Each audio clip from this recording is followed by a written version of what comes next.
Sidney was a tremendously vital sort of man, and he came in like a breath of fresh air. He immediately divided drama into 3 separate departments. Plays, Sidney was a tremendous series and serials, each with a head in charge of those 3 things.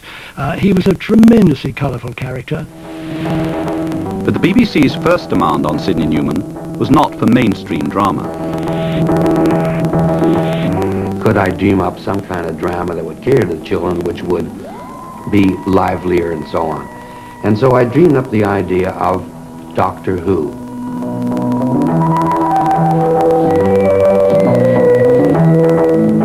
Sidney did want an educational thrust so that the scientific side of it was based in some kind of reality.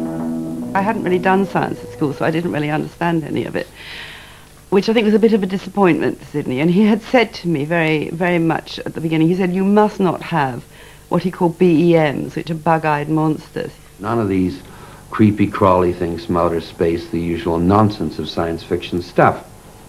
And then she came out with this Dalek business, and I was livid with anger. Make no attempt to capture them. They are to be exterminated. You understand? Exterminated. I understand. We put the Dalek serial out, and of course it catapulted Doctor Who immediately into being this incredibly successful show.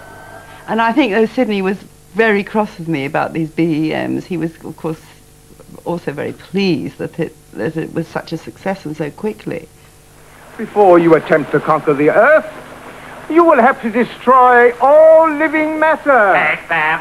Take them. Sidney Newman had appointed Verity Lambert at a time when most television departments had very few, if any, women producers. We are the masters of Earth. We are the masters of Earth. And I think it actually says more about the man than the period, because what I did want to direct, and I couldn't even get aboard as a director because I was a woman. And it was unusual for women to be given responsible jobs in those days, and it certainly was very unusual to go from being a production assistant to a producer.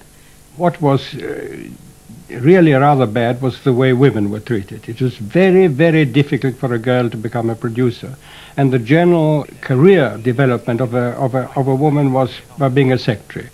Darling, have you got the stopwatch with you? Yes. And we'll take a rough timing. We won't get much of an idea. Is that okay? In a way, it was quite amusing because not only was I a woman, but in the drama department, I think I was a good 15 years younger than any of the men. So I'd be introduced to them, and you would see this sort of look of shock and horror go over their faces before they rearranged them into a sort of polite smile.